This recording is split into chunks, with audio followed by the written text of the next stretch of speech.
She sat across from him, absent-mindedly poking at her cold dinner with a fork, as if she already knew she was about to bring their world crashing down. One question, and everything unraveled. Carefully rehearsed lines, theories about freedom and personal growth, all wrapped in the guise of concern. She wanted something new faces, new feelings, and suggested opening the marriage, not because something was missing, but because she was bored. But there are lines you cross that you can never return from. He agreed, not out of curiosity, but because he knew. This was the end. While she was off discovering new versions of herself, he was building the exit. Quietly, calculated, cold. He had given her everything, and in return, she offered him a front-row seat to the dismantling of his own life. Now it was her turn, to watch as he erases her from his. Hello, my friend. I'm so glad you stopped by my channel. If you're here for the first time, don't forget to subscribe and share this video with your friends or family. It really helps my channel a lot. Please tell me in which city or country you watched this video. I value every one of your comments. So, let's get started. I can still picture the night everything came crashing down, etched in my memory like a scene on repeat. Emily was seated across from me at the dining table, absently pushing her salmon around the plate, barely nibbling at it. Her eyes were distant, as though she were lost in thought, trying to unravel a puzzle with no pieces. "Is everything okay?" I finally asked, cutting through the thick silence. She blinked, almost as if I'd yanked her from another world, then gently set her fork aside. "Yes. No. I don't know." She sighed, her voice trailing off before steadying. "Justin, there's something I need to say. It's serious." I recognized that tone, one she usually used when proposing a spontaneous home renovation or adopting a dog. But this time, something was different, heavier. I leaned forward cautiously. "Okay, I'm listening." She hesitated. Her fingers fidgeted with her wedding ring, slowly twisting it back and forth. "I've been doing a lot of thinking. About us. About how long we've been together. And I think maybe it's time to try something new." My forehead creased. "New how?" She paused before answering, and when she did, her words landed like a punch. "I think we should try an open marriage." I stared at her, convinced I'd misheard. "An open marriage?" I echoed, the disbelief sharp in my voice. She nodded, her eyes locked on mine, though I could see the uncertainty swirling beneath the surface. "Yes, Justin, I love you. I truly do. But I feel like we've settled into this routine. Maybe this could help us rediscover who we are, together." A bitter laugh slipped from my lips before I could stop it. It was raw and cutting. "So, let me get this straight. You want to sleep with other people but keep me as your husband? How generous of you." "It's not just about intimacy," she snapped back, changing her tone as if defending herself. "It's about personal growth, trust. We explore ourselves beyond the limits we have set." "You really think I signed up for this?" I said, shaking my head. "I married you, not some self-actualization experiment disguised as a relationship." The rest of the night was a blur of arguments. She came ready, with phrases she'd clearly rehearsed. She said it wasn't because something was missing in me, talked about how monogamy was a social construct, cited examples of other couples who had tried it and come out stronger. I pushed back at every turn, telling her it felt like betrayal dressed up as enlightenment, that all it would do was unravel everything we'd built. But she held her ground. She leaned in, voice rising with urgency. "I've been reading about this," she said, eyes steady. "Couples who try it rediscover themselves. Their connection deepens. Justin, we've been married 10 years. I need more. I need to feel alive again. I need something new." "Something new?" I repeated, my voice cracking. "Isn't that what this was supposed to be? Marriage, committing, building a life." She let out a frustrated groan, her words tinged with desperation. "This isn't about you. You're amazing. I mean that. but I feel hollow inside. I don't want to lose you. I still love you. I just think we might both grow from this." My stomach churned. The woman I had vowed to spend my life with was now asking for permission to sleep with other men. I never imagined those words would come from her. I hadn't braced for this. "I don't know, Emily," I muttered, shaking my head slowly. "This doesn't sit right with me. How would something like that even work?"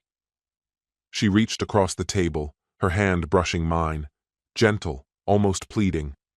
"We'd make rules, clear guidelines, no emotions, full honesty. We'd talk about everything. Justin, I need this, but I don't want to do it without you." Eventually, I agreed, not because I shared her vision, but because I needed to see where this would go. Maybe I was driven by a quiet sense of doom.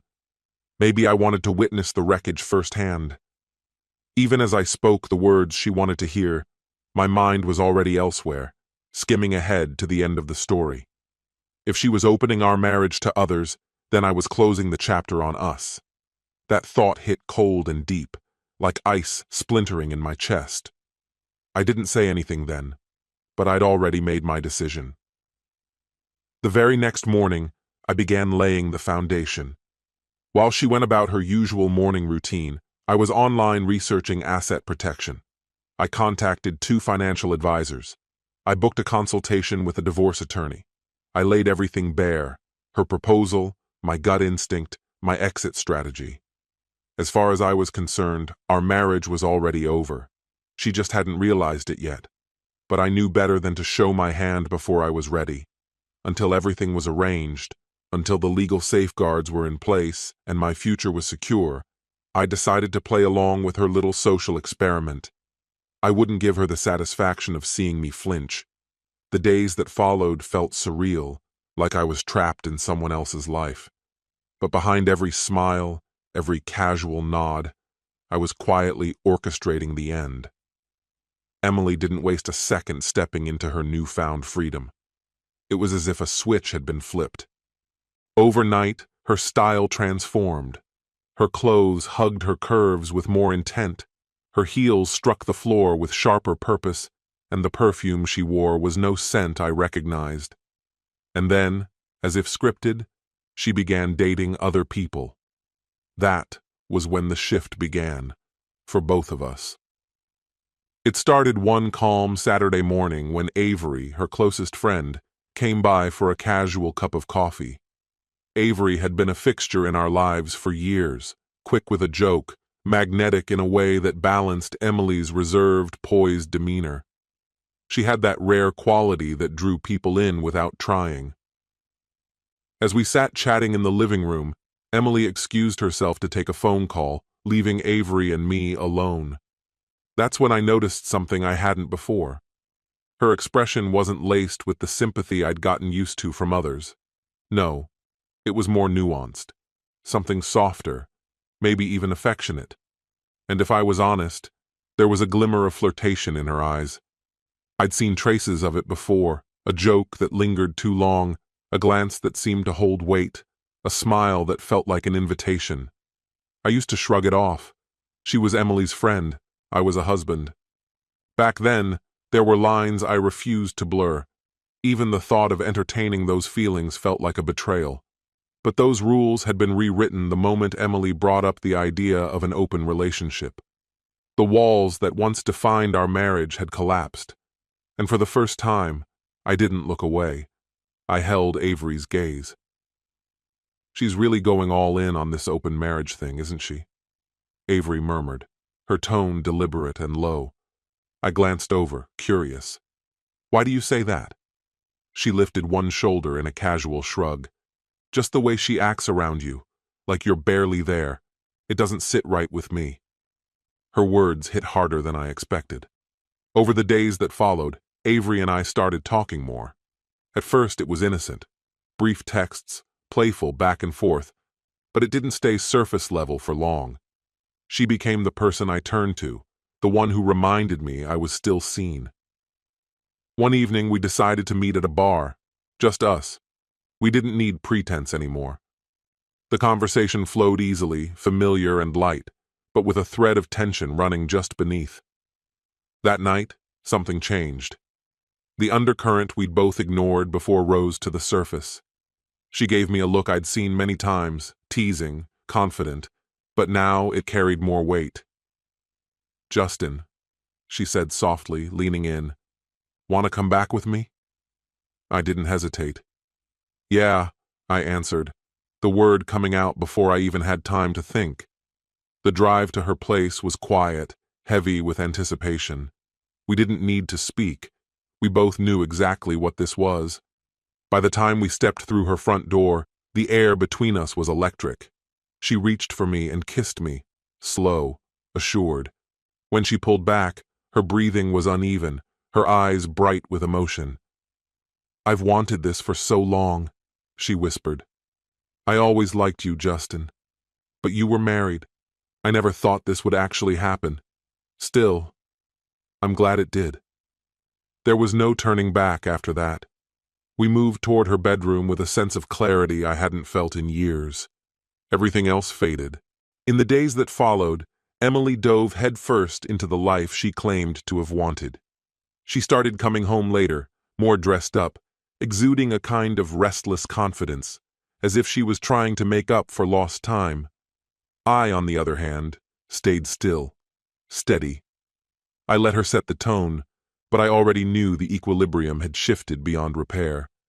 Then, one night, she stumbled in, her perfume mingling with red wine, and a stranger's cologne. I was sitting on the couch, waiting. "How was your night?" I asked, keeping my tone level. She paused mid-step before answering. "It was fine. I met someone." "You met someone," I echoed, watching her closely. She added quickly, "We just talked." Her voice wavered as she moved toward the kitchen. But I knew better. She hadn't just talked. She'd crossed that same line. Still, I held my tongue. Let the silence stretch. Let her feel it. I wasn't going to pretend I didn't see through it. This was her game, her new terms. I was simply abiding by them. Eventually, I spoke again, casually. "So, was it good? Did you have fun?" She stiffened. A flush spread along her neck. Yeah, it was good." I gave a slow nod. And then, almost offhandedly, I dropped my own truth. "I did too, actually, last night." Her head whipped around, eyes sharp with disbelief. "What?" she asked, her voice brittle. "Yeah," I said, letting each word land with intent. "I spent the night with someone. She was amazing. Honestly, one of the best nights I've had in a while." I kept my face calm, unreadable, as I watched her take it in. "You were right, Emily. This is exactly what we needed." There it was, the flicker. That flash of jealousy. She tried to hide it, turning back toward the kitchen, pretending to be busy. But I saw the way her fingers trembled, the way her back straightened with tension. "You're not angry?" she asked, her voice clipped and cautious. "No," I said easily. "Why would I be? This was your idea, remember? I'm just following your lead. I'm simply following the rules you set." Fair game, isn't it? The space between us turned thick with tension, her silence laced with disbelief as she processed my words. I had twisted her logic back on her, and the discomfort it brought her was almost palpable. "Who is she?" Emily asked at last, her voice brittle, tinged with something sharp, part pain, part accusation. I gave a nonchalant shrug, keeping the satisfaction off my face. "Doubt she's someone you'd know," I replied. "But she sees me, really sees me, makes me feel whole." Her fingers curled tighter around the countertop. A glint of jealousy flared in her eyes, betraying her before she could smooth her features into indifference. "You're not that important, Justin. I don't give a damn who you sleep with." But she did. Far more than she was willing to admit. What began between Avery and me was easy, effortless. At first, just a spark without expectation. But it didn't stay that way. With each meeting, something deeper quietly formed. It wasn't just passing time, it was connection. Real, unexpected. I found myself laughing more, lingering in our conversations, craving the next moment with her like air after drowning. And behind the scenes, the rest of the plan unfolded. Quiet, calculated, unforgiving. Divorce had always been part of the endgame. But I wasn't about to let Emily walk away with half of everything, just because she'd grown bored and wandered into other men's beds. My legal team made sure every angle was covered, assets safeguarded, accounts disguised in plain sight, properties reclassified. The snare was ready. Emily wouldn't see a penny more than I allowed. She had no clue the walls were closing in. I played it patiently, waited for the perfect moment. And when she stepped out to meet yet another so-called friend, I made the call. Avery answered. I told her, tonight's the night. I needed her here. It had to be just the two of us, and I wanted Emily to witness exactly what she'd thrown away. I set everything deliberately, every detail in place. Avery showed up soon after, that effortless smile on her lips, as if she already understood the weight of what the evening would bring. There were no formalities. We were far past that. In the bedroom, tangled in her warmth, the bitterness dissolved into something cleaner. The betrayal, the years of Emily's lies, the slow corrosion of everything I had tried to preserve, it all faded into a single pure sensation. Clarity. I didn't need Emily anymore. I had chosen something real, with Avery. Then, like a well-rehearsed scene, I heard the door. Her voice echoed through the hall. Justin? My body stilled for just a beat. Avery slipped away from me, already heading toward the entrance. It was happening. Emily stepped into the room, her eyes freezing on the sight before her. The blood drained from her face. What is this? She asked, her voice cracking under the weight of confusion and dawning horror. I rose calmly, my voice level. Is something wrong, sweetheart? Her hands trembled. She backed away a step, struggling to breathe. You? With her? Yes. Her voice broke. But we had an agreement. See other people, sure, but no emotions, no attachments. Avery walked forward, her tone deceptively breezy. Appreciate the freedom, really. Justin's incredible, by the way. Best I've ever had. Emily's face twisted, shock warping into something deeper, something guttural. You? You slept with my husband? You were supposed to be my best friend. How could you betray me like this? Her words fractured with grief, the pain finally rising to the surface. Avery's gaze stayed steady. You wanted an open marriage. We just followed the guidelines you laid out. And what's going on between Justin and me? It's not just about intimacy. She looked Emily dead in the eye. We're together, for real. Tears welled up in Emily's eyes. She stared at us, stunned, like someone watching her world cave in from the inside. So, this is real? You're choosing her? I took a breath and stepped closer. There was nothing left to hide. No more veils, no more games. Yes, Emily, I'm with her, and it's not a fling. Her sobs turned raw, her body trembling, but I wasn't finished. I've already filed the paperwork. This marriage is over. Her face crumpled, shattered by the truth. You filed for divorce? She whispered, barely above a breath. Justin, please, don't do this. We can fix it. Let's just talk. Just talk. I shook my head. Firm. Final. No, Emily. There's nothing left to fix. You've done more than enough. I gave you the space you wanted. But that ends now. I'm done.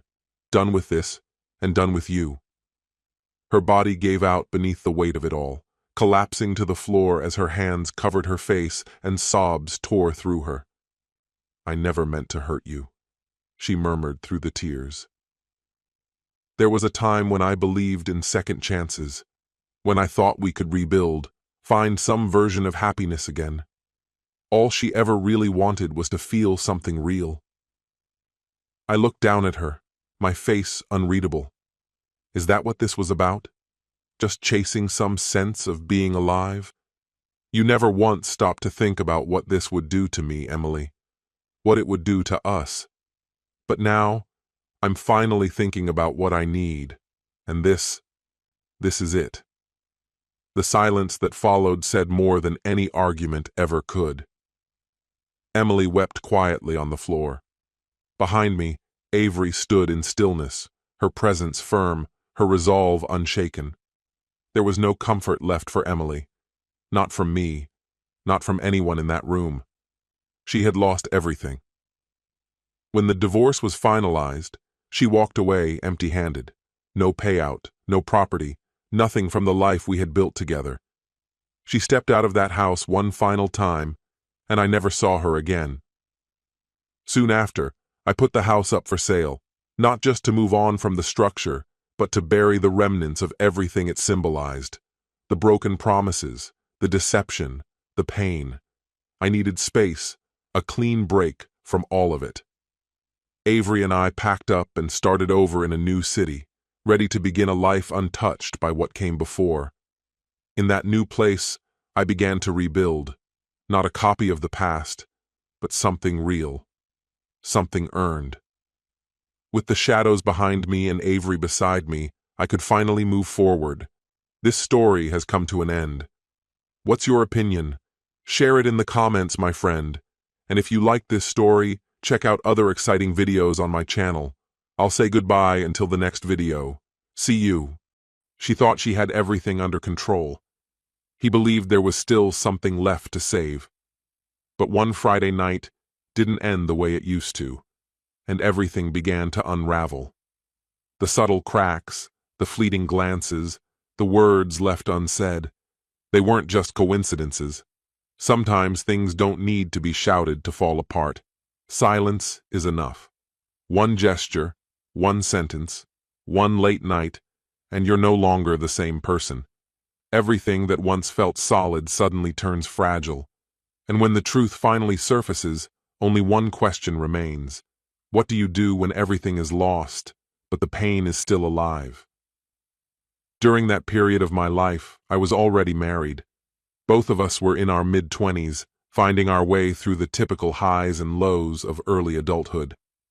Ours was an ordinary relationship. After a few years of dating, we decided to get married, settling into a rhythm and working together toward the life we wanted to create. I had reliable employment during the day, and my wife, let's refer to her as Sabrina, took on different side jobs whenever she had the chance. Despite our busy schedules, we always made an effort to spend time together. Or at least, that's what I thought. Sabrina had always enjoyed being active online, but what started as casual browsing gradually became something she was fully absorbed in. Her phone was constantly in hand. She'd send me funny videos, interesting articles, and memes all the time. At first I thought it was sweet. These digital tokens of affection brightened my routine. Over time, though, the nature of her messages shifted. Instead of light-hearted memes, she began forwarding lengthy pieces and podcasts, many of them focused on relationships, especially the idea of open marriages. I remember the first time she seriously brought it up. She sent me a podcast episode and followed it up with a long message. She suggested that, since we were still young and hadn't really experienced much of the world, maybe we should consider exploring this path. At first, I brushed it off, thinking she was either joking or just curious. After all, we were married. Wasn't that supposed to mean commitment, working through life together? But Sabrina wasn't willing to let the conversation drop. The topic started to come up again and again over the next several months. Anytime I tried to move us past it, she'd double down, arguing that we were too young to be locked into one way of living, and that we should experiment before getting too settled, or before thinking about having children. Eventually, the constant back and forth wore me down. I wasn't excited about the idea, but after so many arguments, I found myself too tired to keep resisting. Once we agreed to have a serious discussion, we set specific rules. If we were going to open our marriage, there needed to be strict boundaries. Always use protection, never bring anyone to our home, no overnight stays after being intimate, and a full month of waiting, plus getting tested, before we could be together again if something did happen. The conversation felt almost unreal, but at the time, it seemed like the only way to maintain a sense of safety and control. Before long, we crossed a line I'd never imagined we would. Our once standard marriage shifted to something entirely different, and it happened almost overnight. Sabrina quickly embraced the changes. Within a week or two of finalizing our rules, she started setting up dates. Friday nights, when I usually worked late, became her time to go out. She'd get dressed up, go out for meals or drinks, and usually get home around the same time as me. The new routine felt strange, not exactly in the way I had feared, but still unsettling. After her outings, she'd sit down with me and share details about her evenings, what she did, who she met, what they discussed. In the early days, her stories were light, just dinners and conversations, nothing physical. Sometimes she came home almost bouncing with excitement, acting even more affectionate than usual, as if her night out made her miss me more. It was an odd feeling. I didn't know how to process it, but I stuck with the agreement. I tried going out on dates myself, too. I managed to go on 3. Each time things would start well, but as soon as I revealed I was married, albeit in an open relationship, the mood would shift. Every time, the women decided they didn't want to pursue anything with a married man, no matter the arrangement. After the 3rd time, I decided to stop trying. It just didn't suit me. Meanwhile, Sabrina seemed energized by the whole experience. Every week she'd head out and come back with fresh stories. Strangely enough, at first, the change actually brought us closer. I didn't love the situation, but it didn't hurt as much as I had anticipated. Maybe I was trying to convince myself it was all right, since we both stuck to the boundaries and, at least during that first year, nothing physical had happened. That's probably why I didn't put up a fight. As long as the rules were followed, I tried to accept the situation, but after a year had passed, small changes began to creep in. Looking back, I realize now that the warning signs were there. Sabrina's nights out became less casual. She'd come home even later than before, and she seemed less eager to talk about her experiences. I sensed something was different, but couldn't quite figure out what had changed. Then, one Friday, she didn't get home until nearly 3 in the morning.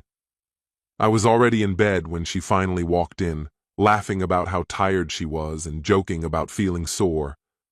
At first, I didn't think much of it, but then I noticed bruises on her chest and thighs. I lay there quietly, staring at the ceiling, trying to ignore the thoughts that crowded my mind.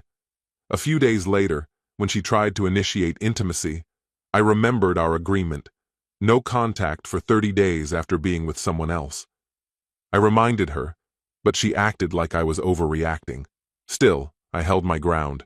Those rules had been set for a reason, and I couldn't just act like nothing had changed. That was the moment when things really started to feel different between us. Each Friday night, she'd disappear with that same man, and as soon as the weekend faded, she'd start urging me to scrap the 30-day boundary we'd put in place. It felt as though I was nothing but a fallback, someone she only turned to when her first choice was unavailable. I wasn't blind to it, but I truly didn't know what to do, so I threw myself into my work. I stayed late at the office for no real reason, or wandered the streets, or logged extra hours at the gym, anything to delay the moment I had to walk through our front door, because it didn't feel like mine anymore. She was clearly caught up in the rush of her new relationship, completely absorbed in the excitement. While she chased after whatever new thrill she found, I was gradually drifting away. I exercised more, lost weight, but she never even noticed. Her mind was somewhere else every Friday, and I was left alone to deal with the pieces of myself she left behind.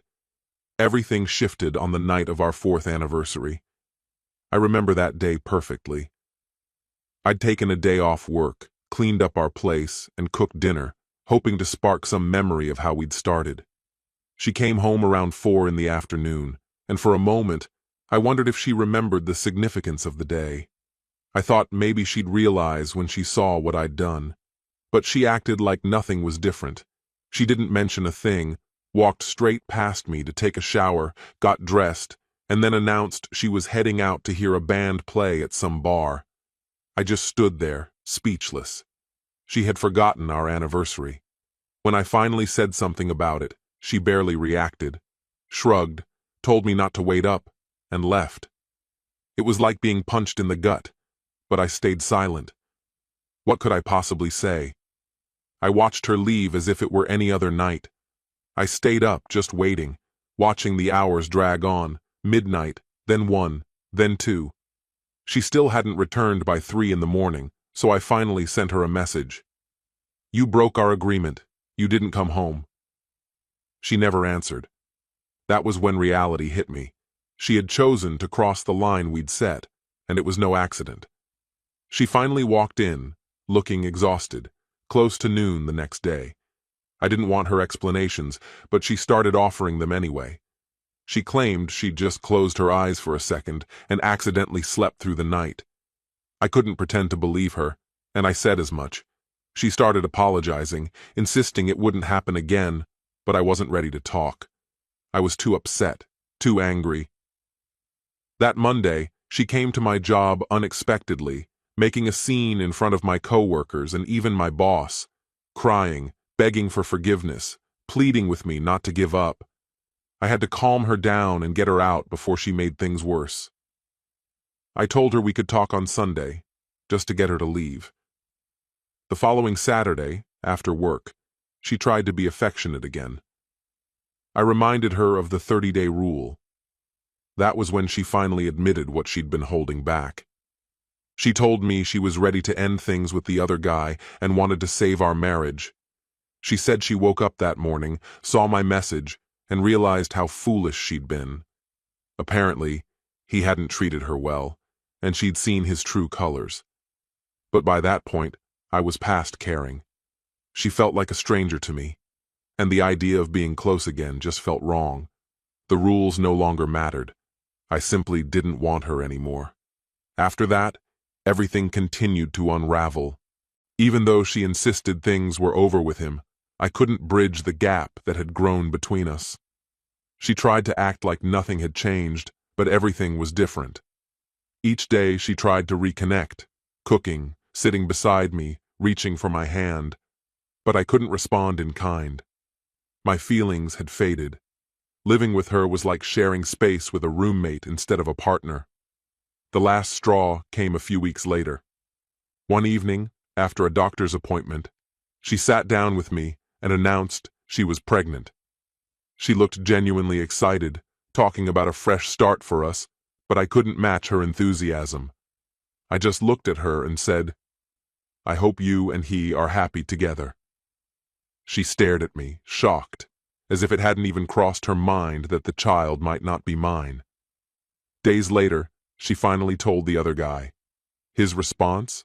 Just a dismissive, "Tough luck." He even suggested she pretend the baby was mine. That was it for me.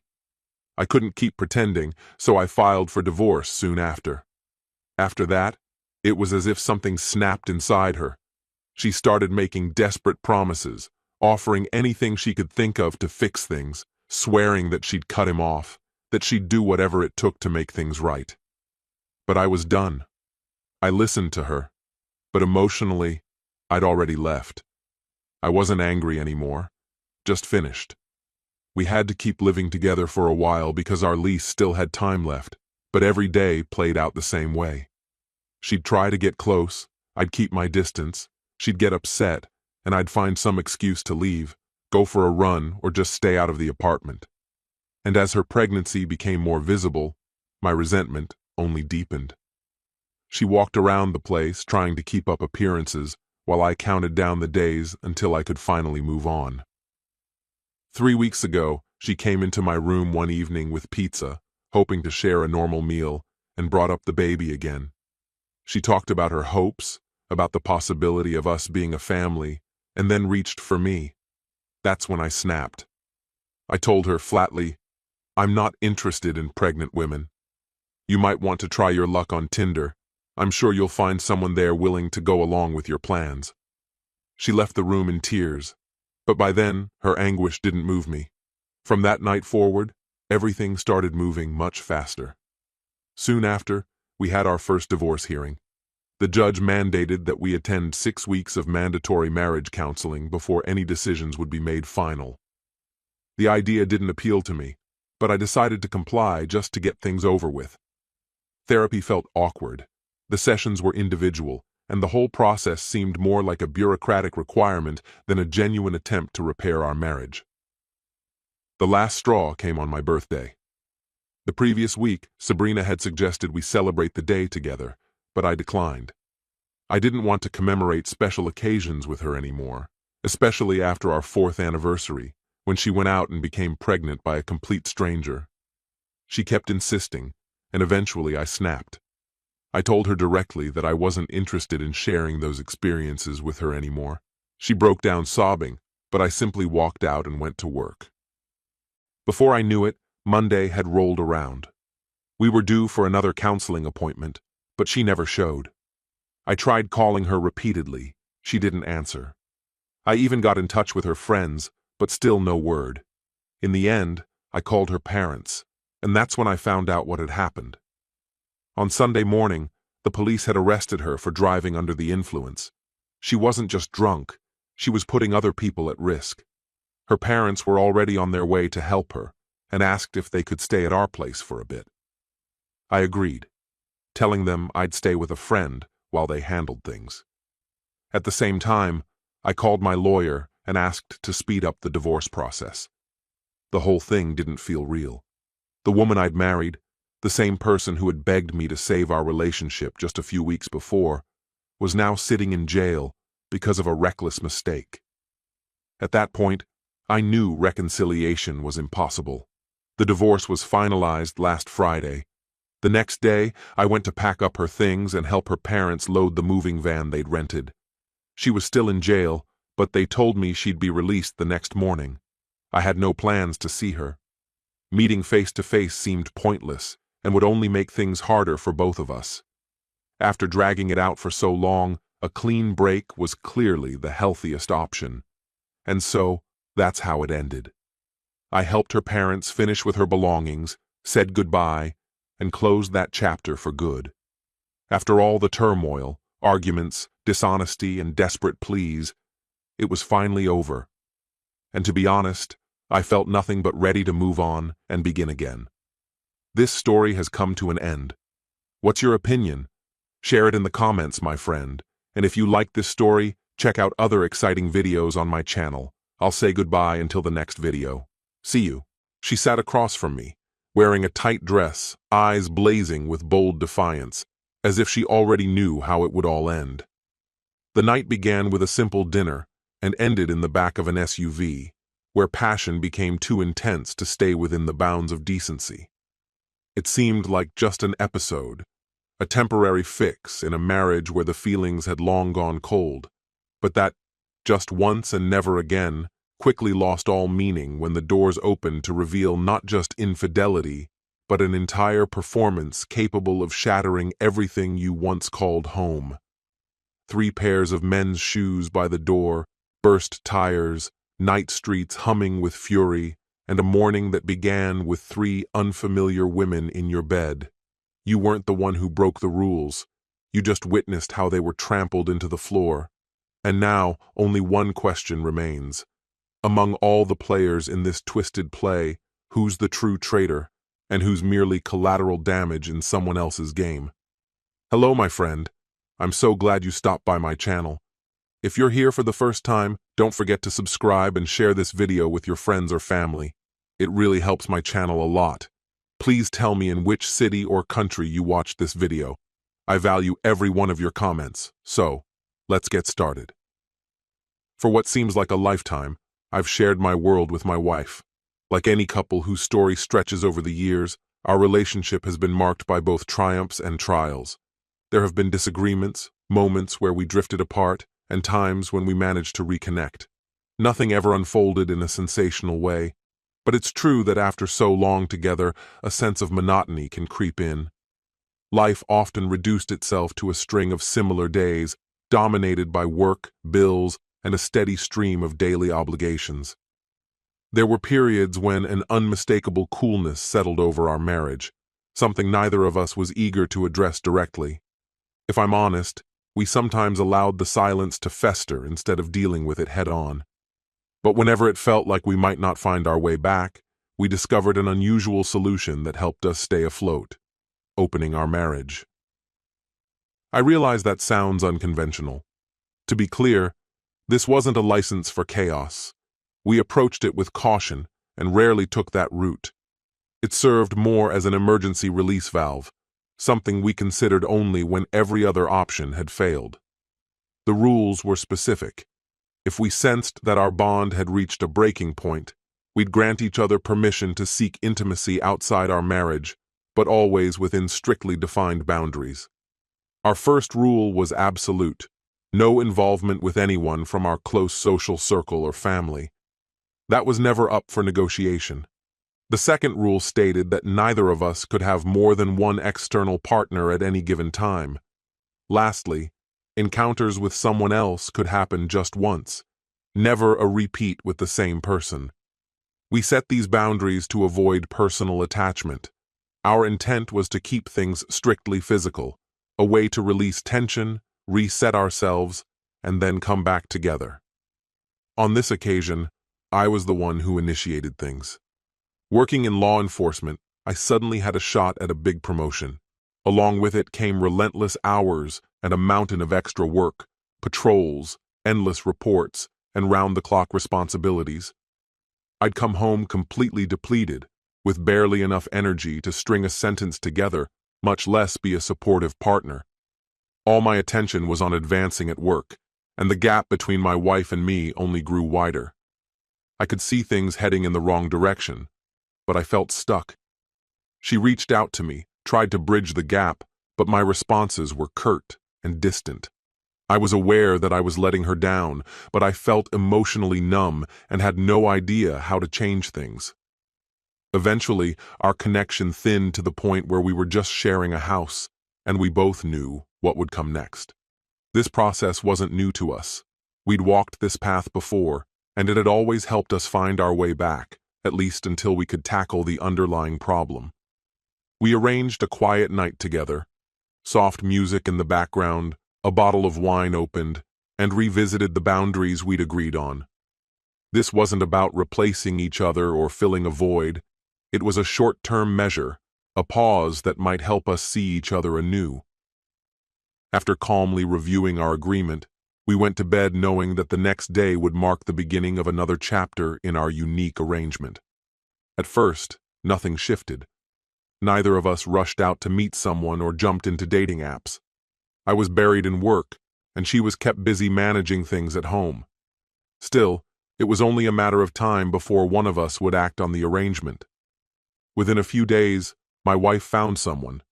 He was looking for a similar one-time encounter and, like us, was in an open marriage himself. This man had 2 kids, ran his own logistics firm, and had the kind of looks you'd expect from a movie star: tall, athletic, and effortlessly charming. These details matter for reasons that will become clear. Meanwhile, I felt compelled to find someone as well, if only to keep things even. Eventually, after what seemed like forever, I managed to carve out some time and arranged to meet someone at my favorite Italian restaurant in Bakersfield. The woman who arrived was younger than I'd imagined, carrying herself with an easy confidence that instantly drew me in. It was clear right away that she wasn't interested in drawn-out conversation over dinner. Her tight, striking dress made her intentions obvious. We hadn't even finished our drinks before she signaled she was ready to move on. Here's something relevant. She came from a big family, 6 kids with 4 sisters. Keep that in mind. It'll matter soon. I settled the tab, and we headed for the nearest hotel, only a short stroll away. But what happened next caught me off guard. Despite the drinks, I hesitated before getting out of the car. I sat there, trying to decide what to do, but she grew impatient and pressed me to act. The look in her eyes told me she didn't want to wait any longer. She leaned over, proposed we forget the hotel altogether, and suggested we just use the car. Faced with someone so striking and direct, How could I refuse? I agreed. We got into my Chevrolet Tahoe, basically a mobile suite, and before I could even start the engine, she told me to pull into a nearby alley.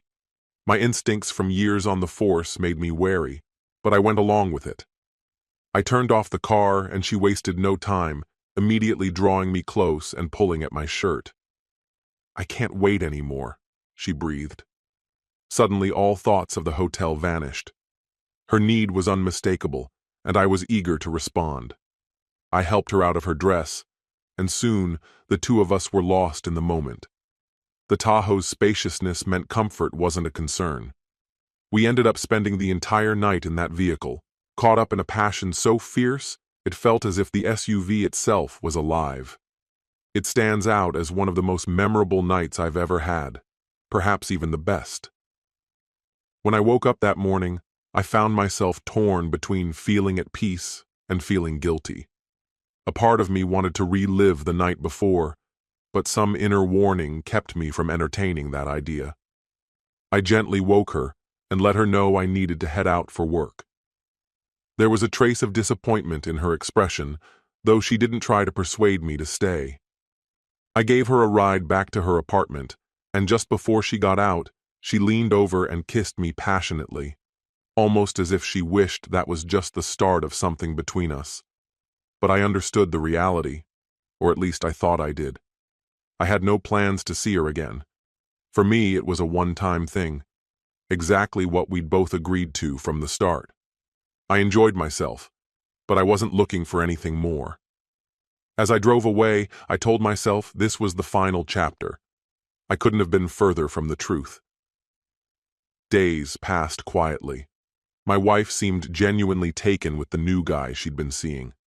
She didn't talk about him much, but it was obvious she was happy. Occasionally, she would casually mention going out for drinks with him or share how they'd discussed their marriages. I never asked for details, nor did I care to know more. We had set certain boundaries. As long as she respected those, I was willing to ignore the fact that she spent evenings with him and, as far as I knew, had only slept with him once. Time kept moving forward. My wife continued seeing the same man she'd met. For me, that single evening in the car had been more than enough. The woman I'd been with would send me messages now and then, but I always managed to come up with a reason not to meet up again. I blamed work, or said I was busy with other commitments. The truth was, I didn't want to repeat that night. After about a week, I finally had a rare day off. You might think that, after a night as intense as ours, agreeing to another meeting was playing with fire, but I told myself I could handle it. I had no plans for anything more than a simple, friendly meetup, just something casual.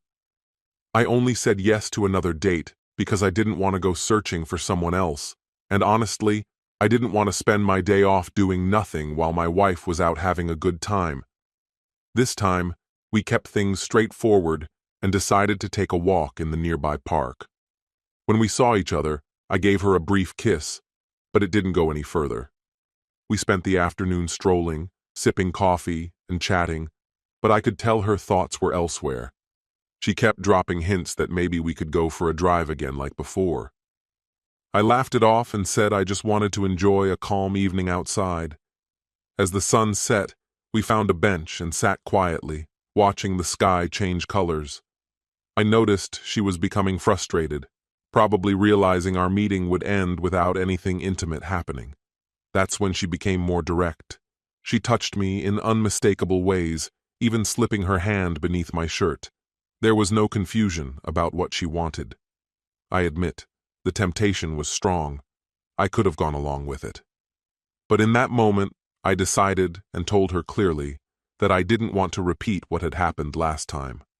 She was clearly hurt and disappointed, but she didn't press any further. After our walk, I drove her back home, and before she got out, she kissed me once more. That night, though, didn't go as I'd expected. When I got home, I planned to tell my wife about my walk, maybe even try to frame it as something positive. I assumed she wouldn't mind, especially since nothing romantic had happened. If anything, I thought it might reassure her, but I was wrong. As I pulled into the driveway, I spotted a vehicle I recognized. a Range Rover. I realized right away whose car it was, the tall, charismatic friend my wife had started seeing, the one who looked like a movie star. He was the man my wife had been seeing as part of our agreement. But what was he doing at our house, and so late at night? He'd never visited before, at least as far as I knew. The moment I stepped inside, my anxiety spiked. There were multiple pairs of men's shoes scattered near the front door. A wave of dread hit me. I instantly sensed something was wrong. Without stopping, I headed straight to the bedroom, and what I saw was worse than anything I'd feared. My wife was in bed with her friend, and he wasn't the only one. 2 other men, apparently his friends, were in the bed with her. I stopped cold, my heart pounding in my chest. The deal was that she'd only see one person. That was the agreement. That was our one rule. When my wife saw me, she broke down crying and shouting, trying to explain herself, but her words didn't matter anymore. The men scrambled, grabbing their clothes and making for the exit. Instead of heading for the door, they jumped out the window. Luckily, we live on the ground floor. Rage surged through me, but I kept my composure. My service weapon was still at my side, as always. My wife screamed at me to stop as I rushed outside right as the men ran to their Range Rover. Blinded by anger, I fired a couple of shots at their tires, hitting them squarely. The tires burst, but they still managed to escape, driving away on ruined wheels. I stood there for a moment, adrenaline still pumping, before heading back inside. My wife was waiting, only partially dressed, hysterical, begging me to listen to her, to forgive her. I was beyond caring. What I'd just witnessed left me numb. Without a word, I grabbed my coat and keys, brushed past her, and walked out. She tried to stop me, her voice breaking as she pleaded, but I didn't look back. I was finished believing her lies. I got in my car and drove off, not sure where I was going, only that I needed to get away. Now I'm left here, trying to make sense of how everything ended up this way, uncertain about what comes next. A part of me still smolders with hurt and bitterness, unable to even consider the idea of letting her off the hook. How does anyone recover from a betrayal like this? We'd set clear rules together, agreements meant to keep us safe. But she didn't just bend them. She demolished them entirely, and not just with one person, but several. I thought that opening up our marriage might take some pressure off, ease the friction between us. Now I just feel foolish, tricked into believing it could ever succeed. So now I find myself wandering the streets at night, driving without direction, my mind racing as I try to make sense of what's happened. What am I meant to do now? Should I try to mend what's left? Or is this the end of everything we had? I eventually stopped the car in an empty lot on a road I didn't even know, completely lost, with no sense of where to go next. My thoughts swirled with anxiety and unresolved doubts. Who could I possibly reach out to? My best friend was busy juggling his family and kids, and I couldn't burden him with this chaos. My parents weren't even an option. I just couldn't lay something this heavy on them, at least not yet. I sat by myself in the car for what felt like an eternity, searching for answers, desperate for any path forward. Driven by a mixture of despair and impulse, I finally picked up my phone and dialed her, the same woman I'd run into at the park that afternoon. I told her I needed someone to talk to, and without hesitation, she said yes, her voice bright and welcoming, almost as if she'd been hoping to hear from me. She invited me over, and I found myself agreeing instantly. When I arrived, she opened the door and took one look at me, immediately sensing something was wrong. I must have looked wrecked, but she didn't interrogate me. Instead, she poured us some wine and waited. That's when I finally let it all out. I told her everything. My marriage, the arrangement my wife and I had made, and how my wife had shattered every boundary, bringing other men into our house. She listened closely, never judging, only showing compassion and understanding. She told me that sometimes life throws us into chaos, and all we can do is keep moving forward. She even apologized for being so forward earlier, not realizing the storm I was in. I reassured her that it wasn't her fault at all, and that maybe I was to blame for being so trusting. Before I even realized what I was doing, I leaned in and kissed her, gently at first. It wasn't just a kiss, it was a release, a way to try and erase the pain, to feel something different. The kiss grew more intense, and before long we were swept up in each other, letting the wine and passion take over. The night turned into a blur of laughter, embraces, and empty bottles, and for a little while I managed to forget all the turmoil in my life. The next morning, I woke up with a pounding head but a surprising sense of peace. The details of the night were hazy, but I knew I'd found the escape I'd been craving. Instead of heading back to my old life, I called in sick, promising myself I'd make it up later. I didn't care. I just wanted to keep running from reality. We decided to keep the fun going and headed over to my place. By the time we got there, my wife was nowhere to be seen, and I realized she barely crossed my mind. I just wanted one more day away from my problems. The rest of that day was just as wild as the night before, and when night fell again, I was completely spent. But what happened the next morning caught me off guard. When I woke up, not only was she beside me, but there were 3 other women in the bed. At first, I thought I was still dreaming, but as I blinked away my confusion, she burst out laughing. "Meet my sisters," she said, still giggling at the look on my face. I must have seemed completely lost, because she quickly added, "You really don't remember, do you?" Apparently, I'd gotten way too drunk the previous night. I had no memory of inviting her sisters to join us, but there they were, real as could be. The shock left me speechless, unsure of how to respond to this bizarre turn of events. Before I could collect myself, the bedroom door swung open, and there stood my wife. She immediately started yelling, her fury filling the room as she took in the sight before her. The sisters scrambled out of bed, faces red with embarrassment, grabbing whatever clothes they could find. I, however, remained strangely calm. I met her gaze and reminded her of her own actions just 2 days earlier.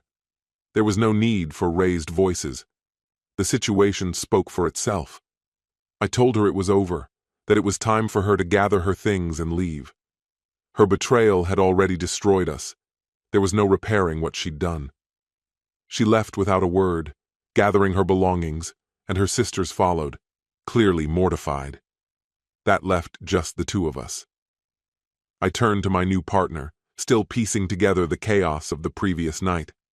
I apologized for letting things spiral so far out of control, admitting I shouldn't have drunk so much or acted so recklessly. She said sorry as well, confessing that inviting her sisters had been her idea. We both recognized that neither of us had been thinking clearly. In some strange way, that night closed the chapter on my marriage.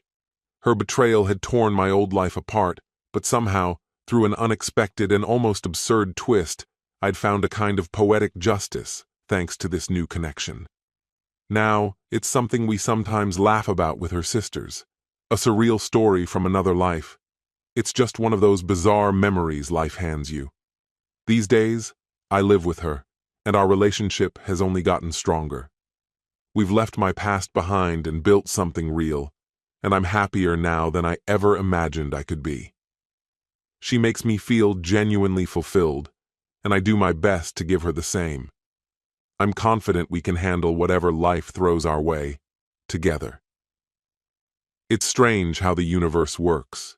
Just when it seems like everything is falling apart, the right person shows up to help you put yourself back together. This story has come to an end. What's your opinion?